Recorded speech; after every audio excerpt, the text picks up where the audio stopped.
radio, no sir. Grab your rig, hit the trail, mindset on fire. Parks on the air, we're activating the wire. Summits on the air, climb high, scream CQ, portable power. No shack, just me and you. Experiment wild, break the old rules. Contesting pile-ups, we're owning the fools.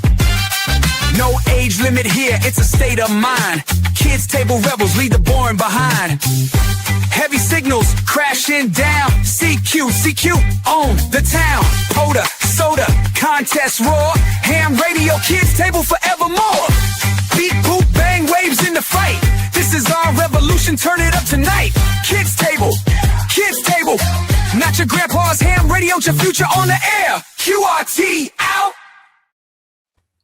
Good afternoon, everybody, and welcome to the Ham Radio Kids Table. It is another Wednesday night, and we are gathered around the table to have a little fun. And tonight we are honored with some royalty in the CW community. The one and only gang leader of the Brass Knuckle Gang, the one Mr. Forrest KI7QCF is in the house tonight. Good evening, Forrest. How you doing? Good evening. Yeah, I appreciate the very formal introduction of my my ganghood, but yeah, it's great to be with you guys. We tried. Does this come with temporary tattoos? We are all getting tattooed at Huntsville next weekend. So any that are interested, come by. Awesome. Now, all right. Do we have an in-house tattoo artist, or are we got to use a Groupon with somebody down? Yeah, we found off the mountain. Found a guy on Craigslist. He's going to swing by the booth at BKG and get it done for us. So it's like a dash and a couple dots. And right here. Is he using like one Sharpie marker or two? I don't know enough about tattoos to answer, but it'll be fun. Yeah. So, Forrest, well, thank you for coming on. I've been wanting to get you on for quite a while for several different reasons. One, for the most part, you are infectious from what I can see. And I said that in a good way, right? Everybody has jumped on board with what you're doing, and you're bringing CW back with a vengeance, but not only a purpose. And I think that's some of what is going to be the revitalization of amateur radio is having that purpose, doing more than just sitting in your shack and staring at a screen, actually getting out and doing something. And you live in an ideal area for that out there in Utah, where you've got the beautiful scenery, the camping, the hiking, the outdoor activities. Tell us a little bit about how you got into amateur radio, and we'll just take the conversation from there, I guess. Yeah, I really appreciate that, Tim, and it's been a lot of fun to grow the channel. I do feel like it's like finally like slowing down a little bit. Like I had a 10-month wave last year that I rode, and it was a lot of fun, and the growth was just crazy. But yeah, to answer your question, I got into amateur radio. I put it this way. I got into amateur radio very, very casually. We're coming up on my 9-year license anniversary, so I've got to renew next year. Please try to remind me. But that was September 2017.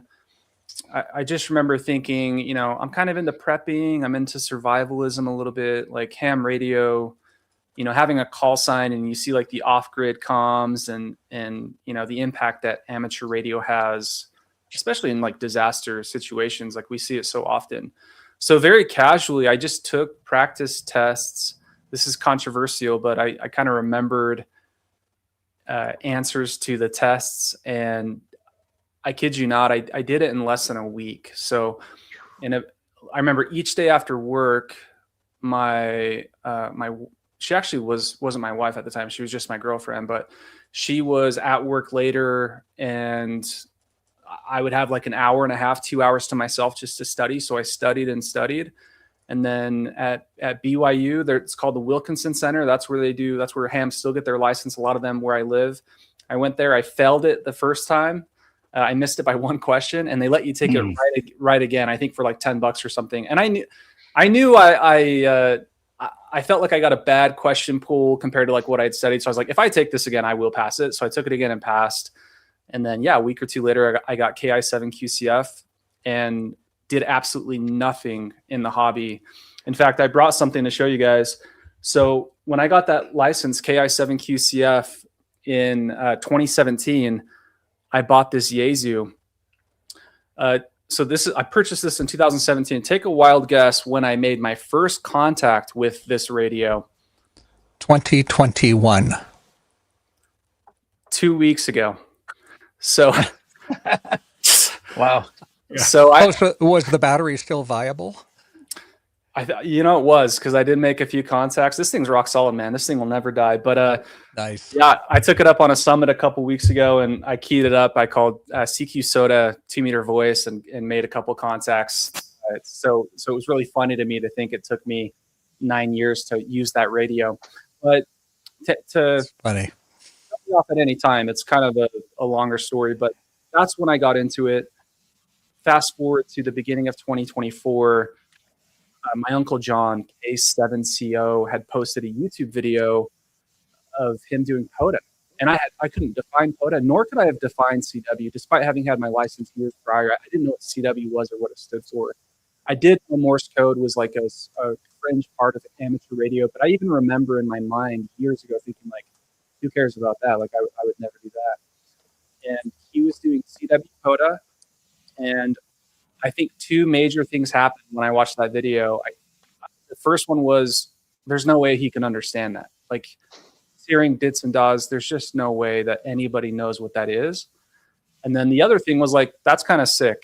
Like, that's pretty cool. So I do this with hobbies. I have like 1,000 hobbies, but I bought a key and a practice oscillator. So the rest is history. From there, I think about 90 days later, I made my first on-air Morse code contact. And from there, you guys can see my journey, because I started posting on YouTube probably within a month or two of that. Wow. So how many words are you up to a minute? You're pretty fast, aren't you? Yeah, I think relatively speaking, I can send extraordinarily fast, but sending and copying are two very separate skills. So yeah, sending, I haven't been to the website in a while, but it's bensbestbentwire.com. And I had, at the time, I had every single high score at 50 words a minute. I might still have a couple, but like true, consistent, proficient CW on the air, I feel like I could do conversational sending around 35, 36 words a minute. And then copying, I can go a little bit faster than that in contesting and DXing. So like if I'm out at POTA and you want to come chase me at or above 40, I'll have fun with that and I'll get your call sign. Conversational CW, like if you were sending me long paragraphs, I'm probably much more like armchair copy, high 20s, like 28 words, 30 words a minute. So some guys see me send out like 45 and they're like, oh man, that's great. It's like, yeah, I could DX or contest short exchange, but if you sent me like the Harry Potter novel at 40, I'd be in trouble. Dude, I'm in trouble when that's an audiobook. What are you talking about? Yeah, exactly. Yeah. So let's go ahead and throw it around the table if any of you guys have any questions. I know Vince, Andrew, and Mike all do CW. Andrew is studying right now. Mike and Vince are pretty proficient in it. I'm just proficient enough to think I can do it, and then I listen to it live, and I'm like, I can't do this. I kind of half rely on my ears and half rely on the radio's decoder. So that's where I'm in two worlds right now. Go ahead, Vince. And I was just going to say, for all the times you've worked me, I really appreciate that you turn it way the heck down so that I can catch you. Hey, don't sell yourself short, Vince. I've come to you fast a couple times, man. You didn't skip a beat. Oh yeah, well, you know what? So I just dropped a video about operating CW from the Badlands or something, and this was back in last September, and I'm doing the editing on the video. I'm like, oh, that's Forrest. He's coming up soon on the kids' table. Is where my head's at. And you sent me like 10 or 12 letters in a row, and as I'm working in DaVinci, I had to like play that section back about 8 times to catch what you sent me. But it was a series of 2-letter acronyms. Thank you very much, and have a nice life, and I'm running 100 watts or like whatever you were saying to me, but I missed all of it in the moment. So I'm just delighted that as I'm working in my editor, I can play stuff at like half speed. Yeah. So, Hey, same. yeah. Mike, go ahead, man. You had a question. Yeah, I've gotten Forrest a couple times in my log myself, and I can tell you he came to me a lot slower than 40 some words per minute. Thank goodness, including one time where I still had my antenna coiled up on the tailgate of my truck. My in-fed half wave was still unwound, but I heard him and I thought, what the heck, I'll try it. And we went from Kentucky to Utah on that antenna. That was pretty cool. Oh, wow. But Forrest, talk about a little bit about your timeline from when you started and when you got to, a lot of people shoot for 20 words a minute. I mean, it seemed like we blink your eyes and you were there. Can you talk about that process at all, about what you did to become proficient? Yeah. Great question. I mentioned I bought that key and a practice oscillator right after seeing that video. What I didn't tell you is I didn't understand that there was a difference between these two things right here. So, I thought this was like an aesthetic. Oh, a CIR 45. I love that key. Yeah, Sir Kobo, shout out Sir Kobos. But I thought the difference between a straight key and a paddle was like whether you like the color blue or red. I just thought it was a personal preference. I didn't actually understand the mechanical differentiation, what an electronic keyer was. So on my practice oscillator, my straight key just sent dits, and I had no idea that there was like an iambic mode that I'd have to switch it off a straight key to iambic B or iambic A. So I did a little bit of research, and I ended up finding out like, oh my gosh, I'm sending CW manually, and there's kind of a way to automate it a little bit electronically via a keyer. And when I got a paddle, I said out loud, literally in this chair, exactly where I'm sitting, because I was here practicing. I said, "You've got to be kidding me," because I couldn't believe how much easier it was for me on a paddle. So it's controversial, right? A lot of guys say, "Hey, learn CW on a straight key, or maybe another manual key like a Cootie, or most guys wouldn't say use a bug." But I tend to disagree a little bit. Like my progress skyrocketed because I felt like I could send a lot faster from a paddle, which like pretty scientifically, it's a fact you can. Now I don't have any issues if somebody starts with a straight key. I think it's a great way to get the flow of the code, and maybe you become a better CW op, whatever. I use straight keys now all the time and I love them, but I'm glad I kind of did the opposite. I started on a paddle. So that's all to give way, to answer that question. I got up to speed 17, 18 words per minute sending pretty quickly just because I was doing it so much. But I would actually tell newer ops, like, don't spend too much time sending. I could get the entire alphabet going, and then it hit me, oh crap, I have to be able to copy that. And I used lcwo.net. I think I really was trying to head copy around 20 words per minute. I don't even really remember. Maybe that was videos like Vince, like your one CW question. There was a lot of great tips through your channel, like the tips these great advanced CW ops would give. Some videos out there talking about don't count dits and DAWs. So I understood early on I needed to be able to copy the characters without counting dits and DAWs.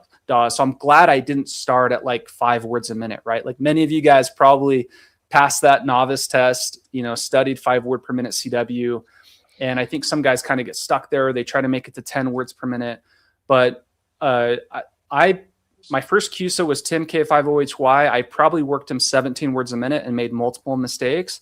And then 2 weeks after my first QSO, I truly had a fearless attitude. I remember walking upstairs with my Go kit, and I told my wife, the words I said is, I don't even care. I'm just going to go try.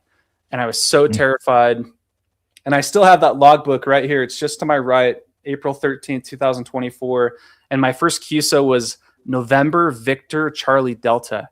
I wrote down NVCD. That's how ignorant of a ham I was that I didn't realize a number needed to be in there somewhere. And when I got home, I realized, N4CD. Yeah, N4CD. Yeah. He was my first hunter when I was a POTA activator, and I felt so much shame. And now I look back at it and I'm so proud of myself. I'm like, dude, you knew nothing and you went and called CQ and CW. But Yep. Sucks. I'm very long-winded, guys, so cut me off. But Mike, yeah, Mike, I started at 17, 18, and that for me it was really easy to go to 20. And then kind of stick around 20, especially with the POTA exchange, right? You're just copying the call signs. And if it takes me a couple times, I don't care. If you come to me with your call sign, KE0 ? And I'll try a couple times. But then from there, 3-4 months later, Vince, what you said, right? Of somebody comes to you and they send something outside of the script and you're like, what did he just say? Yeah, they're telling me their life story. That's what I call it. Yeah. It started to bug me. And especially it bugged me because I was filming it and putting on YouTube and people would say things to me. And in my videos, I didn't know what was happening. I have tons of videos of that. I'm like, what did he say? Like, I don't know what he just said. Or they'd ask me a question. That's the scariest thing, right, in CW, where they ask you something like, I don't even. Yeah, you don't know what it is. And then you hear a question mark at the end. You're like, oh, no. Yeah. So I took a CW innovations class. I'm an LICW member. I'm a CW Academy. I'm a CW Ops. I've done CW Academy. I did an intermediate class. I love all the learning mechanisms. I'm of the camp of, I'm not going to tell you there's only one true doctrine of learning CW and everything else is false. I'm not going to say that. But CWI was great because they put me in a room and they said, hey, you can start doing head copy ICR at 35 words a minute, and you can tell the difference between an M and a B. And I was like, oh, yeah, you're right. I can. So I started doing high speed copy, and that's when I got into QRQ, contesting, DXing, and so on. So yeah, that's a long answer, but that's kind of the path. Within about 6 months, I started doing mid-30s. Well, I remember we were talking with Becky and Mike one night. I think they were in that class with you, and they were in a class right. They might have been in at the same time or right after me, but we weren't in the class together. Oh, okay. Well, they had mentioned back then how fast you just picked this stuff up. Said you just basically soaked it up like a sponge, which is great. I mean, because I still sometimes now I have hearing loss, which makes it hard for me, and I've been on this 10-year journey to learn, but. I understand it. I understand all the mechanics behind it. I just can't get all the tones in my head at the right level. I do it. I sit down. I commit to it, and then something gets pulled away, and then I don't get back to it soon enough. So, yeah, I think sometimes people will say like, "Oh, hey, you had a really good natural talent." Like, "Oh, you must be, super smart, whatever." I think it's a little bit of a disservice. Like if you look at my POTA numbers, and I've actually been extremely inactive in POTA because I'm so active in SOTA right now. So I'm actually top 10 in the United States in SOTA for this year, which is, I'm very proud of that.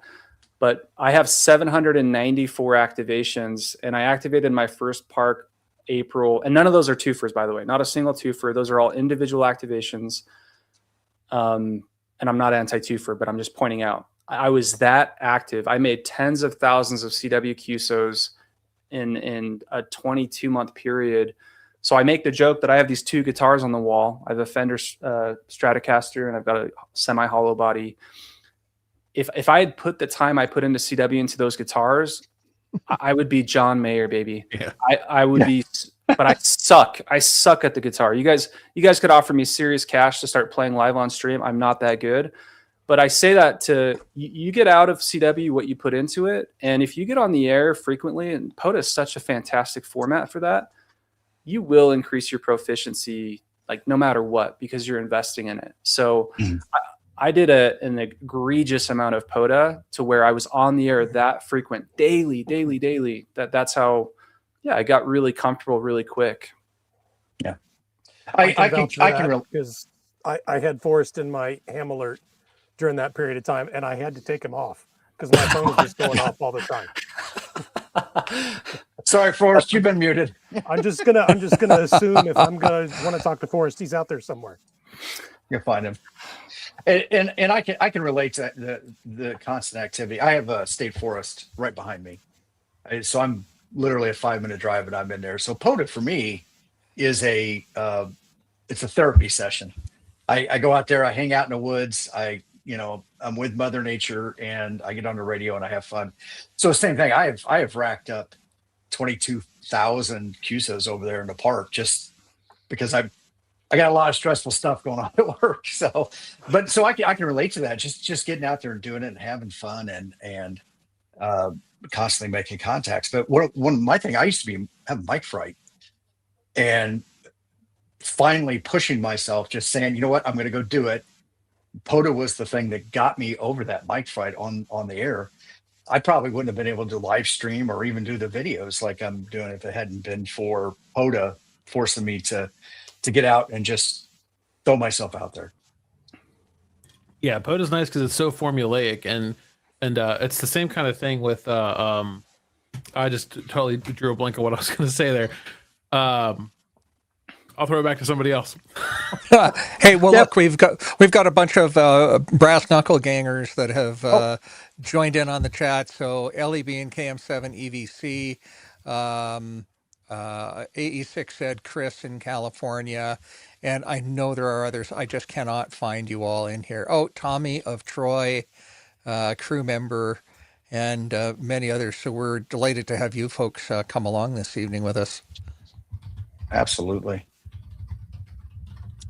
So you had somebody say in here that they were getting jumped in at down in Huntsville. So can we talk a little bit about the Brass Knuckle Gang? And now you also have a QRP club too. I saw. Yeah, QRQ crew. Yeah, so a little bit of background. I'll go into BKG just really fast. I was very inspired by guys on like the West Coast. You guys know Mark, KD7DTS, Adam, K6ARK, Tim, N7KOM. I got to hang out with him at the W70 camp out in Oregon, which was just a blast. That was a month ago. Those guys, I mean, they go up on summits. I mean, what's the population in Los Angeles? 50 million or something. There's a couple people there. Yeah, I mean, it's that city alone is like over 10x the size of Utah, but that's no excuse, right? Those guys get up on summits and they call CQ with CW on 2 meters. And I just thought, and first of all, they do it on like a little crappy Chinese radio, you know, like a $25 radio you can grab on Amazon that'll show up tomorrow morning. And I thought, oh, that's kind of cool. Like, you guys know me. I've got a little QRP shelf right off camera here. But I've built 7 radios. I'm obviously into keys. So I saw that and I thought, man, if I tried to do 2 meters in Utah, like what would happen? And guess what? If you try to do 2 meters, if you call CQ on 2 meters, it's going to be crickets. You're not going to get a lot of activity where most of us live. So, you know, I had a couple buddies locally that had found me via my channel and were interested in CW. And I said, hey, why don't you guys, let's set up these Quanshangs and try to work each other. And on Mount Timpanogos, this was August 2nd, so just over a year ago, I worked one of them, W1VES. His call sign's Wives in Utah, which is just epic. W1VES. Hold on, can I show you guys a QSL card? I better not. Okay. So Whiskey 1, Victor Echo Sierra. Victor Echo Sierra. Yeah, hold on a sec. That is epic. Am I showing my belly button on stream? Armpit. Yeah. Oh, that is epic for sure. Crazy. So this guy's a legend. Shout out Devin, BKG2. But yeah, he was my first ever 2 meter CW QSO. And, you know, I had to text him. I had to say, hey, I'm up on Mount Timpanogos, you know, that looks over Utah County. And he got out and worked me. And I said, hey, I'm going to start this. This is, and willy nilly, I honestly didn't give it a ton of thought. I just said, this is Brass Knuckle Gang. We use my original Quanshangs. If you see me in the video, it's a little straight key and we're pounding brass. And so it was me and then another guy, BKG3, and then a BKG4. And it was really, really slow. I ended up a month later, I think we had 6 members about a month later, all in Utah. I flew to Tokyo, and on my layover in Seattle, I had told my buddy WN7JT, Gabe, if you guys don't know Gabe, WN7JT, one of the best CW ops in the world, 23 years old, extraordinary Q. When I told you I can't copy Harry Potter at 45 words a minute, he can. Like that's how good he Wow. is. He's the net control. Imagine being a net control for conversational CW on bugs. He's the Pacific bug net control on 7.111. So 40 meters, 7.111 Thursday nights at 8:30 Pacific. It kicks off. But anyway, he was BK. So literally I had a layover in Seattle. I walk out of the airport, had to re-go through security, right? But we both had Quanshangs and I got him in. And then it went kind of parabolic. Over the next 4 or 5 months, we went from 6 members to about 30. But then that crew of like 7 or 8 guys went to Hamvention in Ohio. And then it went to like, I don't know, it over doubled at Hamvention. But the beautiful thing was BKG was now in probably 15, 16 states. And that's so critical for 2 meters, because guess what? Propagation with 2 meters, you're not inducting people anywhere from further than 30 miles from your QTH. So the rest is history. BKG, once it expanded, and can I share? Sorry, I'm so excited about this, guys. No, let's do it. I've had a guy from Boise, Idaho, drive to Farmington or Centerville, Utah. So that's over 600 miles. We had a guy drive like 6 hours round trip from Georgia to Alabama. We had a guy drive over 600 miles, a Florida man is what we call him, from Florida up to Georgia. And so we're having people literally dedicate gas money, maybe taking work off to go try to get a BKG number. And then they're bringing it back to their state. And by the way, if you're your state's first BKG member, you become the OG. So you will forever hold your BKG number with the OG. That was Justin N9HO's idea. And then you're able to get everyone, you're only able to get into BKG if you contact an existing member after their join date. So we after Hamvention, I was just so excited to see the growth, and it really just took off. I never thought it would. Now we have a booth at Huntsville alongside QRQ Crew. And QRQ Crew is, we'll wait for that maybe, but that's a 35 word per minute QSO. Doesn't have to be perfect. I've got guys that are routine 20 word per minute ops that have said, hey, I'm just going to try 35. They did. Is it perfect? No, but they get a number. They get issued. If I can copy your call sign and I can copy RST 599, boom, you get a QRQ Crew number. And I can talk about kind of the mission there a little bit later if you guys want. Okay. But I think I realized my mistake when I heard you talking about it, when you're the hats and stuff like that, you're going to be in Huntsville. I thought I heard you say 20 milliwatts, and so I assumed it was a QRP thing. The 20 milliwatts is so we don't blow up the receivers on the Quanshangs 2 feet apart. So, but yeah. Oh yeah, dude, just use one of these. Just get out a dummy load. Yeah. You know, I was showing somebody else this on Monday night. He says, "Oh no, a dummy load doesn't work as an antenna." Oh yeah, we're sitting in my truck because it's raining out. We're not doing much ham radio. We're just gabbing. And my 857s turn on the truck. I pull out my KX2 from the back seat and I snap this on. And I'm like, "Yeah, just listen to this." And all I did was, I started transmitting. I'm altering the VFO, and he's like, "Oh, that's cool." He didn't know that a dummy load can be a poor antenna.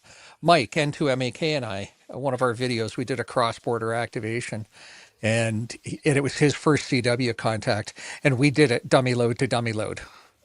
It was perfect. On 6 meters, no less, just because that way we could activate the park on 6 meters. Awesome. So our friend Tim over in Guam is asking if you do CW on satellites. I would love to. And open invitation to my QTH. I did purchase a Yagi. I mean, I guess, I don't even really know much about how it works, but I know I've wanted to work satellites. And when I've thought of it, I've thought of just doing voice, like FM voice, or I guess I don't even know what the mode is. I know nothing about satellites, but I'd love to. So I know the general birds, the ones that are in low Earth orbit, you get about a 12-minute window. The FM birds. Yeah, FM birds. But I know there's other ones that are geosynchronous, and there's some that have that are up higher that will last longer, that probably have a time for a CW contact. But next weekend at Huntsville, when are you coming to Huntsville? Are you going to be there early in the week, or are you coming in later in the week? Oh, I come in later, so I will be there Friday, Saturday, Sunday. Are you staying on the mountain, or are you staying in town? We are staying. Yeah, we've got an Airbnb right by Monsanto. Is that how you say it? Okay. So up in the campground, we'll have the entire campground basically with ham radio people. There'll be several satellite operators up there. We can get you introduced to them. Rob, Digital Rancher, is probably the one of the more prolific ones that I know will be there. And we can get all those questions answered. Yeah, I'd love to. I'll definitely swing by. And when I watch the videos, it's exciting. And that's a cool thing to turn and tell somebody, hey, I'm talking to a satellite. That's pretty cool. Yeah. Are you aware, and I'll take this opportunity if anybody isn't aware, are you aware that there's a YouTubers cookout at the pavilion on Friday? Somebody did mention that, so I was planning on swinging by to that. Yep. Okay. So if you guys haven't done so already, you need to make sure you get signed up for it. There's no fee, but we do need to account for the food, and we'll get a link to that in the chat, so you can do it. Most people should know about it by now, but it's just a way, because right now, last word I heard was that there's over 200 people registered to come in and eat. So we need to make sure that we're accounting for that amount of food. But it's going to be a good time. And there's also a page, Kyle's. There's no charge for the food. He is asking for donations. Anything above the cost of the cookout will be donated to a youth and amateur radio program. Really quickly, thank you. Really quickly, thanks very much, Joshua KM7COJ, for your super chat. And thanks, Sandra.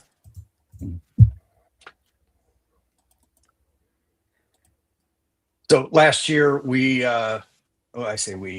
last year, $6,400 was donated to the ARRL's Teachers Institute. So it's always a good time.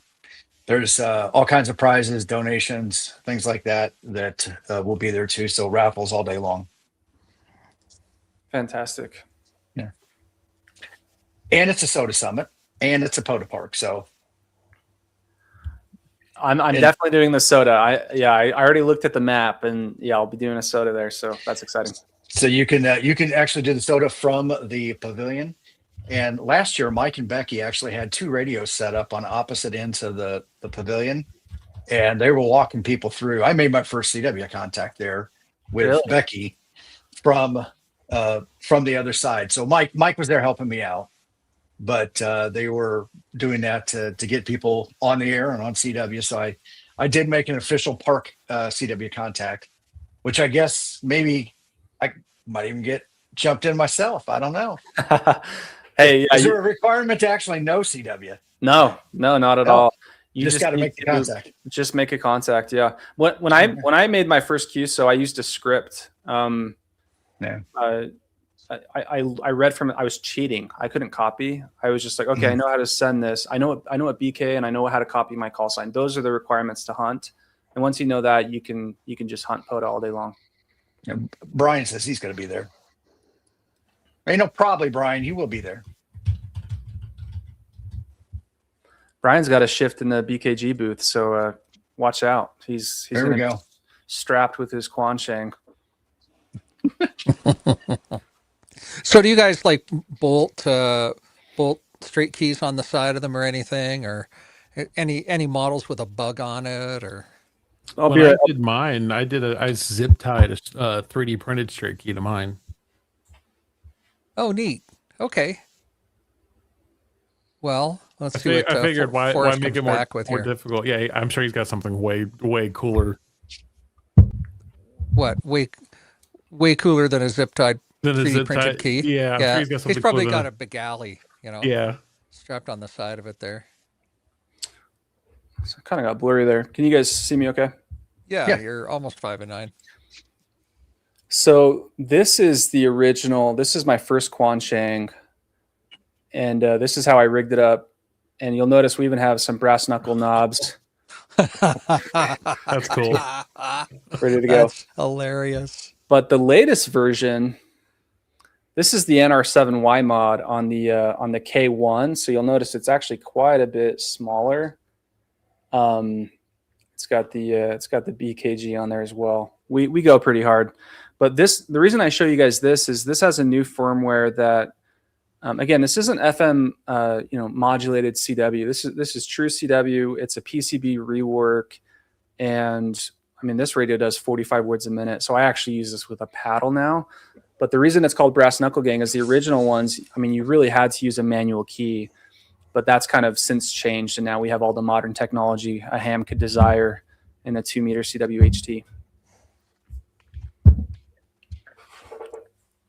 I mean, that's what I got one of each as well, and that's I do stuff with the Scouts, and these are perfect to get them, little buzzers that you can just take to go. And so and it shows if they send right, it shows the words on the screen. So I just like, hey, let's try to send your name. These things are great. It's funny to me. People will kind of trash them in the comments because the receive quality, they'll be like, oh, that's Chinese junk, or the receive quality is not that great, or they kind of click a little bit. And I'm like, dude, this is the only HT in the world. They have a monopoly on 2-meter CW. There is no other, and you guys can correct me, there is no other I've got a couple radios that via an app you could do FM modulated CW, but these are true, CW. They're accessible, $25. We should be very, very happy that we have them because they make it really possible for SOTA, POTA, mobile, whatever. They're great. And Hollywood's absolutely correct. This is making ham radio fun. It's all about it, getting out there and having some fun. It's really not about having the best freaking gear. There's no manufacturer that makes like a high quality $500+ radio that does CW. So you get a $25, $35 Chinese radio handheld. It's good, better than nothing. So be happy you have it. Yeah, James mentioned the KH1 and the 705. So the KH1 is a little more of a handheld radio. The 705 is not necessarily a handheld radio. It's a handheld. Yes, you can hold it in your hand. Yeah, you can walk around and light price difference as well. Yeah. But it's HF only. I can't make the meter CWQ so here. So that's what I mean. The 705, I have the FTX1. There are 2-meter CW rigs, but not like this, right? This has a monopoly currently. So I'll talk to Wayne Burdick at Elecraft. I'd love to partner with him, and if we can come up with an Elecraft 2-meter CW with all the Elecraft features, I'm game. Hit me up, Wayne. So I don't think the QCX Mini does. Does it? It doesn't. Do I don't think that does 2-meter. Doesn't do 2 meters. Paul, thank you for the $9.99 super chat. BKG number 21, Eastern Illinois, maybe. Illinois OG. Yep. Illinois OG. Can I say something on the QRP Labs piece real fast? Yeah. Hans Summers. I'm guessing you guys know who Hans Summers is. The creator of QRP. Well, Yes. He's one of our newest BKG members. And I saw that. And how do you join BKG in Germany? Well, DL9SCO, the Palm radio, the Palm Pico paddles, you guys have seen those. He joined at Hamvention. So he was our lone DX BKG member. He went back to Germany, and they had the Youth on the Air camp out in Austria like a week or two ago. Did you guys hear about that? Yep. And he had a young man from Lithuania come up to him and say, hey, you're the BKG member here in Europe. Jump me into the gang. He got jumped in. He proceeded to jump in 6 other youth, each of them in unique DX entities. So now we're in 8 countries, but one of them, one of the fellow youth, Hans Summers, is now a BKG member, and he put in our BKG Discord, you guys have got me thinking about a 2-meter module in this radio right here, the QMX Plus. So we'll see. I don't know if he was serious or not, but that would be pretty sweet. Oh, he's serious. We interviewed him for Ham Radio Workbench, and so there was some off-script chat that we didn't record, and he says, I learned my lesson a long time ago. I don't talk about anything unless I'm going to do something with it. So it's probably a good idea. We just formally announced it then. It's official. Yeah, right. I don't think we formally announced it. We're formally speculating on it.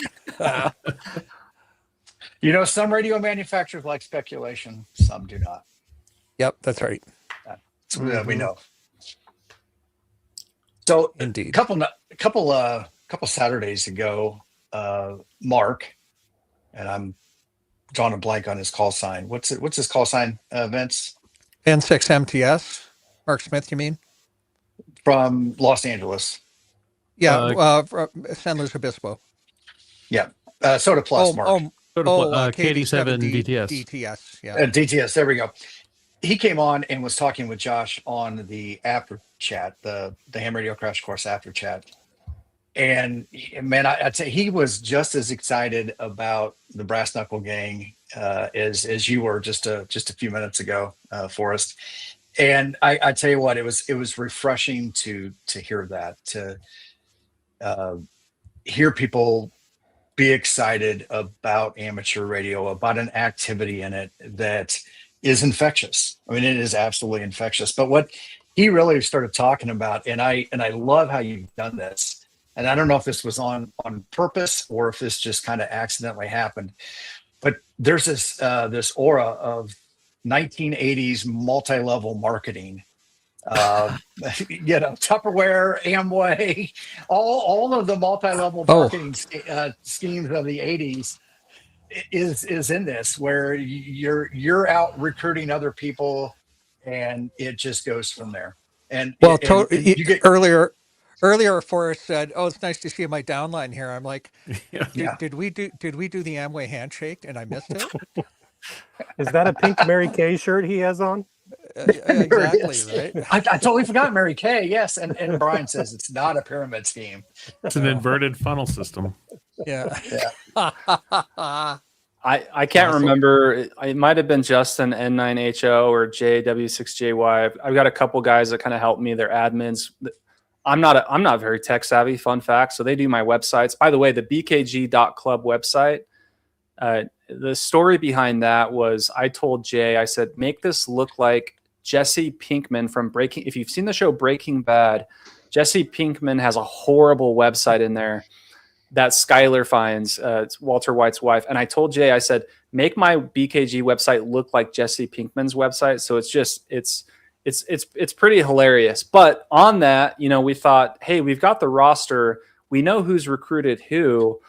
And one of them said downline. And in Utah, we have a very big MLM culture here. We have New Skin, like a massive headquarters in Provo. And then we have doTERRA, like essential oils, and kind of the culture in Utah, like it just kind of gravitates to that, I guess. It could be religion related. I won't get into it, but yeah, I've since, there's some shirts now. And I thought that was so funny. There's the downline on the website. And some of the people, like if you scroll down to the roster there, you'll see some outrageous photos of what some of our gang members, like I've got the notorious BKG photo there. The Brian, you guys, Brian W1WC is on there. Him and Anna, KM4Q&A.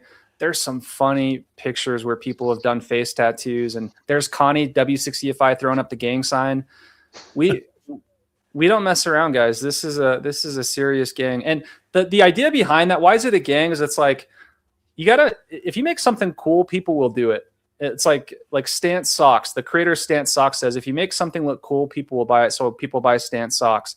With 2 meters, it's like, there's Brian. Check out that shot. And him and Anna, she's a little there's TJ. Yep. There's K9 KJ. K4SWL joined. I love that shot of Anna right there, bottom left. It's just epic. But the idea. Go ahead. I got to say real quick, TJ, best head of hair in amateur radio. Absolutely. TJ has got some beautiful hair, and I can say that as a man. Very. Hair's overrated. Yeah, well, you say that, Jeff. Yeah. He watched my laptop when I had to get up from the booth at Hamvention, and I came back and he'd covered it with his stickers. Yeah, so some great. I think the Georgia OG, he's probably quite a bit ways down, but he did a bunch of face tattoos. It's hilarious. But back when we had like 5 members, I was making shorts on it. Literally, BKG had 5 members. We were a non-existent club, really. I was doing Quancheng videos with gangster rap, just trying to make it funny and say, hey, get involved, come do this, and that's kind of what it led to. So it's been fun. Ooh, no one in Delaware yet. You could be the Delaware OG. That's right. There's there's the face tattoo. Pause it right there. Look at the Georgia OG. That's 2 meter OG PKG. Showing his grill too. Man. Got Josh. Now here's Josh using his typical social media photo. Yep. And it's been fun because a lot of these guys, so many of our members the last couple of months have joined from Summits on the Air because 2 meters, I mean, you get up on a 12,000 foot mountain. I worked Nevada from a summit. It was over 150 miles away. It was my first, I call it DX 2 meters because I worked out of state. It was so exciting on a 2 meter pocket moccasin. How do you not have anybody in Canada? Dude, Vince, are you going to be at Huntsville? No. Oh, man. How about I come visit you? You're in Alberta, correct? Yes. I would love to come just do some POTA and soda up there. Do you guys have grizzly bears? That's my Yes, we have grizzly bears, and yes, I have bear spray and extra cans of it. But Okay. you remember, you don't need bear spray. You just need to be faster than the slowest guy. Okay. We can work that out. You know? Yeah, we can, because I am not as fast as you. That's why I carry bear spray. Just take a third non-BKG member. QRQ's got a whole different meaning there. Yeah.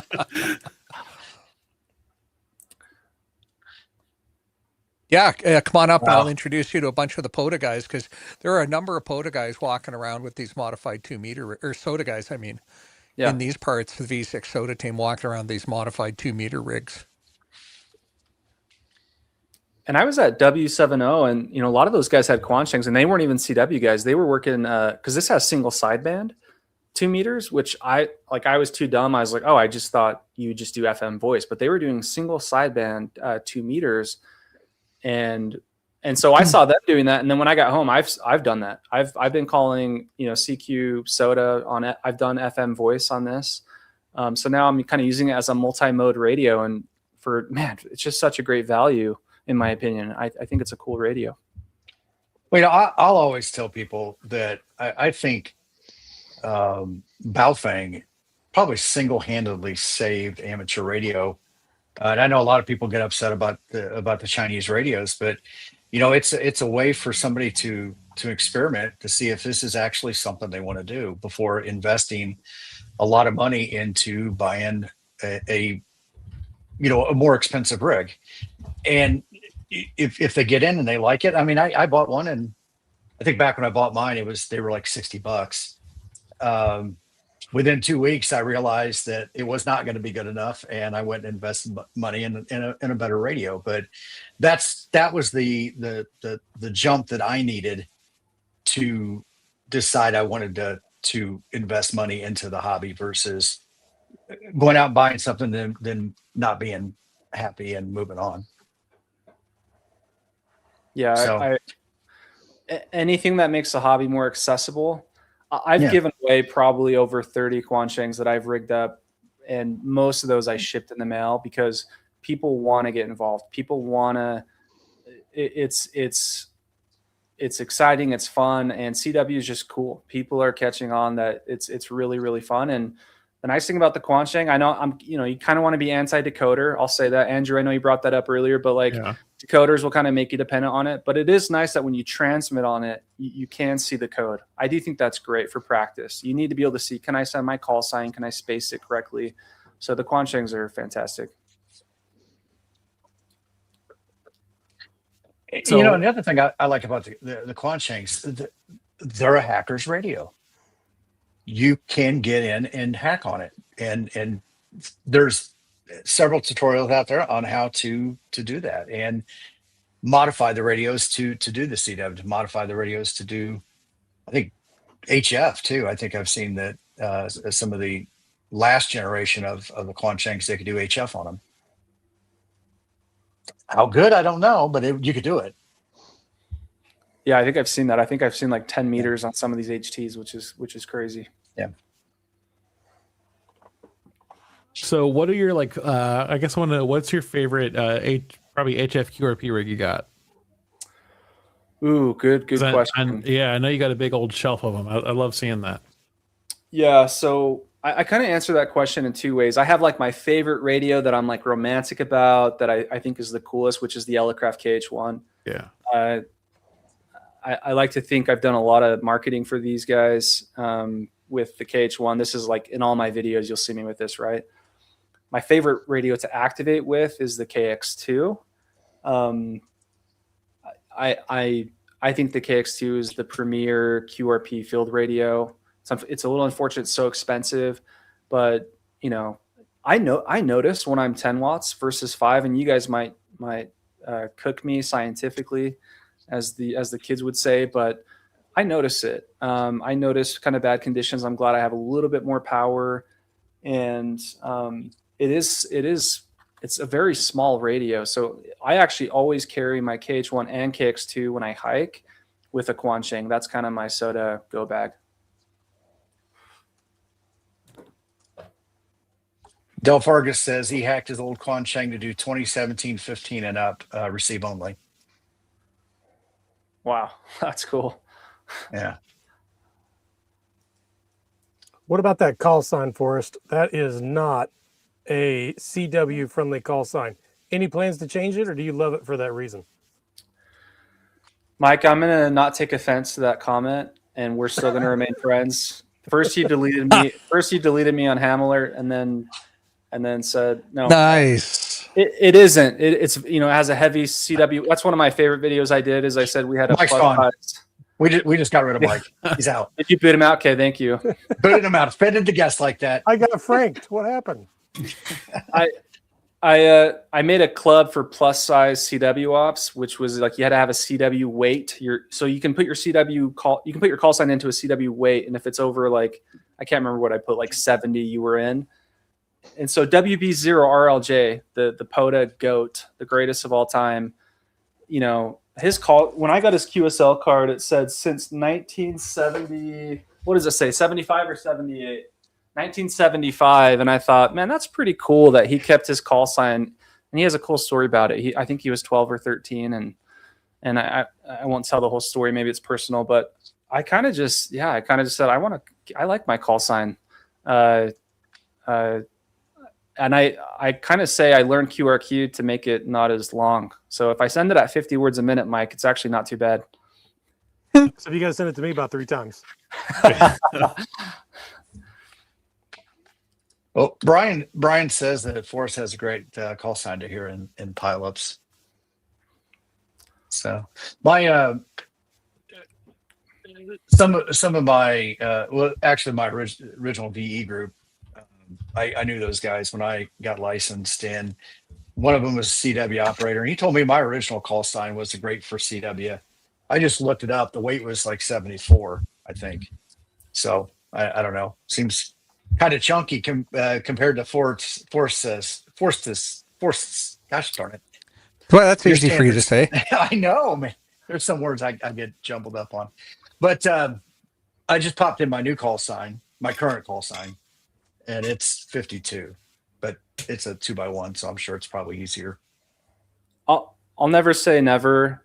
One problem is I got about, I won't put a dollar number on it, but I've got about 50, 60 keys in here with KI7QCF on them.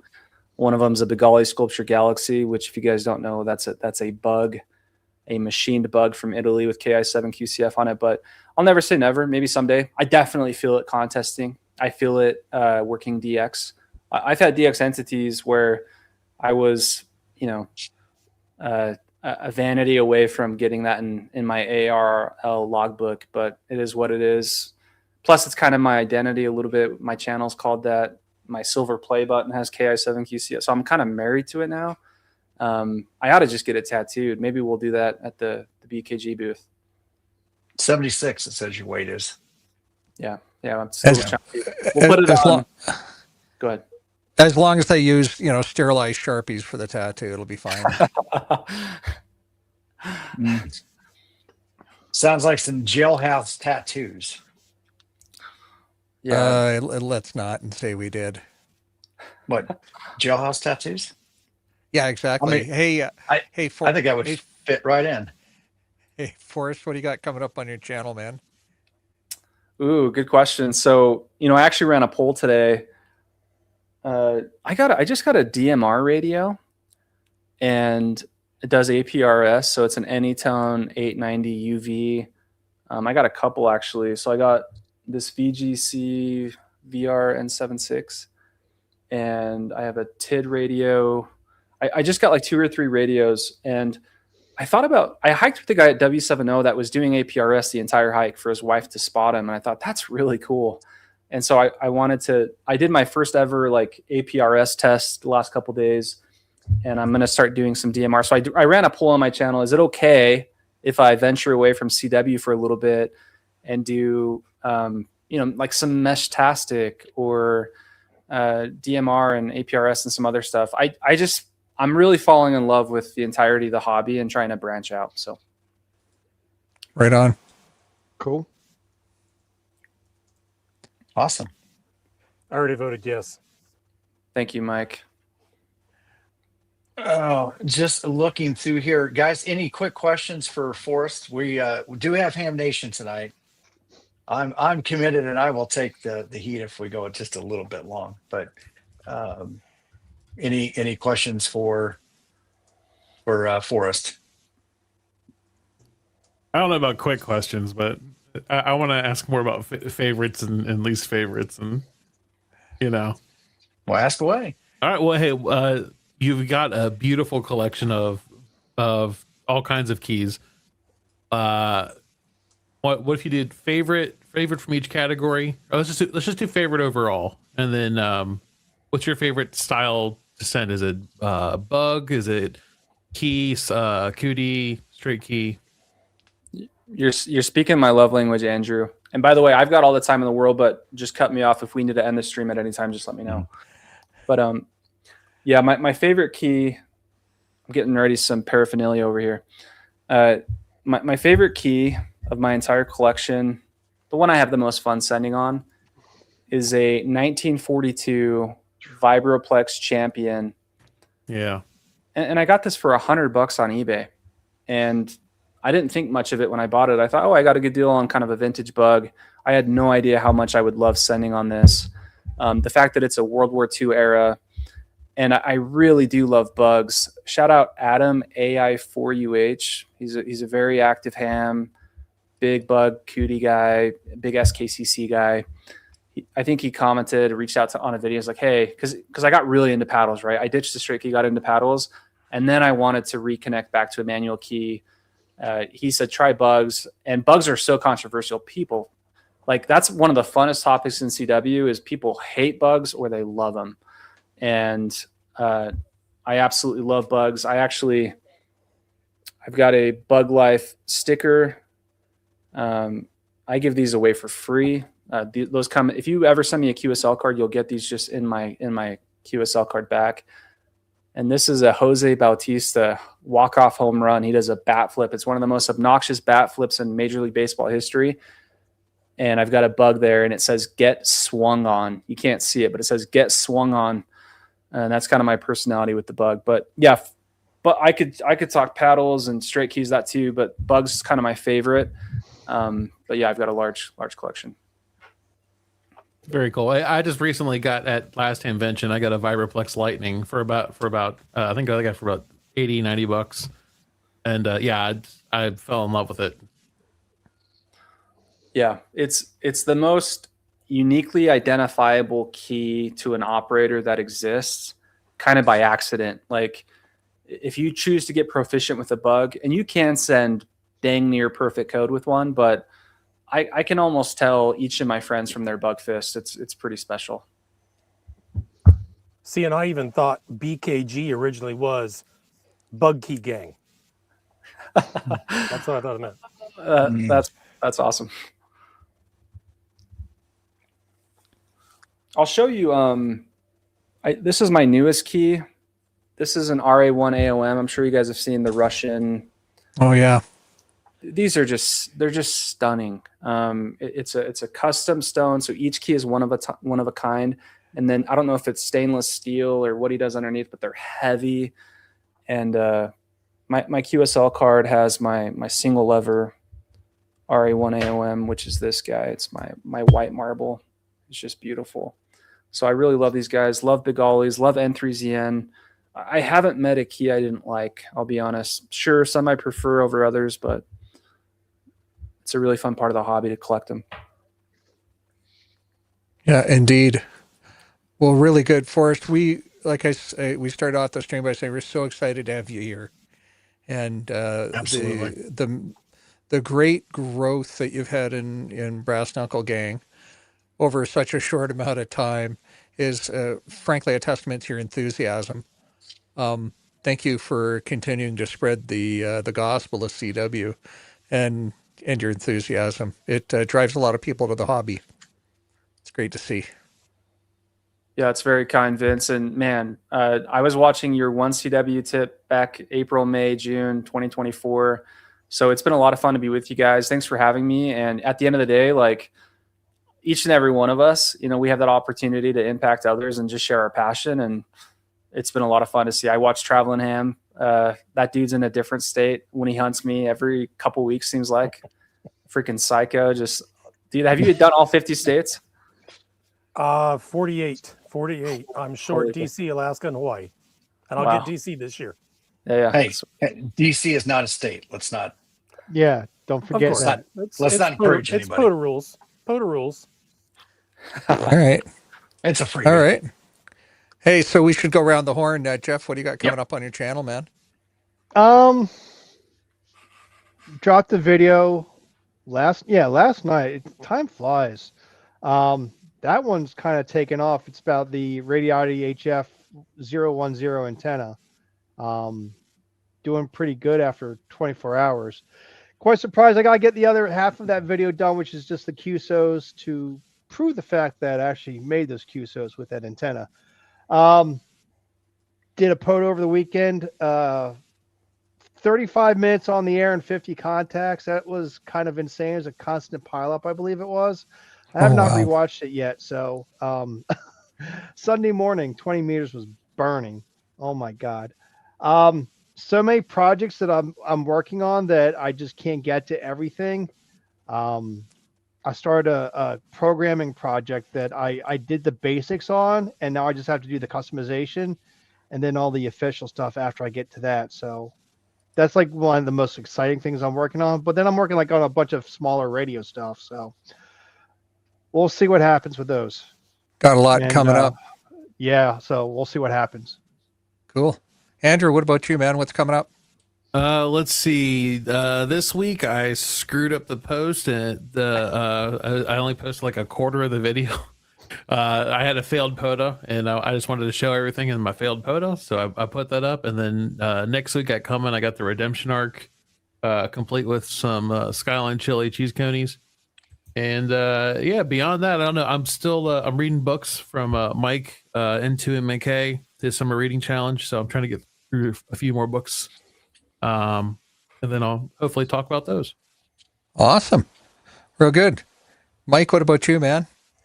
Not a lot. I'm gonna be quiet here for a little while on the channel. There's some stuff going on, to put it mildly, but I had to make an emergency trip out from Kansas to Virginia. Unfortunately, I had to skip right by Alabama, so I will not be attending Huntsville. There was a gentleman in the chat I saw here earlier that already has my campsite, so we got that all taken care of. But yeah, just man, it's been quite a couple weeks since I was on here last. There's some good things going on. There's some bad things going on, but we'll get through it. I do have one video I just recorded here a little bit ago. I tried a new challenge for Parks on the Air, and I'm excited about it. And I'll get that video out here. It might be the week after. We'll see. Just do it when you can, man. Life takes That's precedence. Right. It does. We're taking care of things here. How about you, Vince? What you got going on? Oh man, I just dropped a video today. It's just a quick what's Vince taking on his 6-day, 5-night road trip, doing some random soda and POTA around Alberta. I have no real plans. I just kind of know where the route is, and I know where the hotels are because they have to be dog friendly. But beyond that, I pretty much showed people, here's all the gear I'm taking when I have no idea where I'm going to be activating or what I'm going to be doing. So that's what I got coming up on mine. It dropped just before this episode, as a matter of fact, or just before this show. So that's great. Hey, Tim, what about you, man? Real quick, I do want to say, Forrest, thank you for the $20 super chat for the bug fund. And Brian, also for the bug fund. Thank you for the $20 super chat. What I've got going on, I'd say what I have been pretty tied up at work. I was planning on getting a video out this last week on our Tuesday night premiere group. Did not get it out, but I'm taking off Monday to drive down to Huntsville. I'll be down there for the week. Going to be meet up with some friends along the way, do some POTUS, hopefully get down there Monday and start activating. So I've got a couple things I want to work on while I'm down there. The N1CC at Montesano. I've only got about 5 bands I have to activate. I think I can get that done. I can do all those with the 891 in the truck.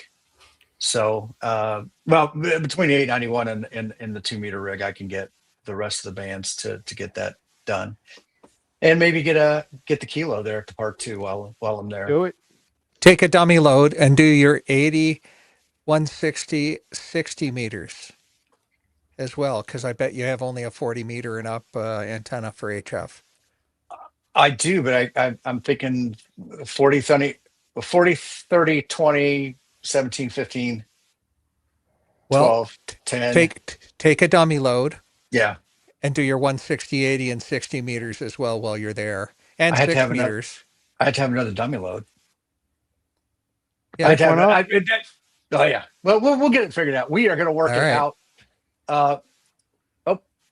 There we go. Brian said he'll get the N1CC with me there. So if you guys don't know, Brian and his wife Anna actually live not too far from the park. So that, and Lou and Pink also live down in that area too. So, and actually I think Brian and Anna live just down the street from Lou and Pink, if I remember my geography right. So I will be taking off during the week. Next kids table, it will be TBD. I'm not sure what's going on during the week.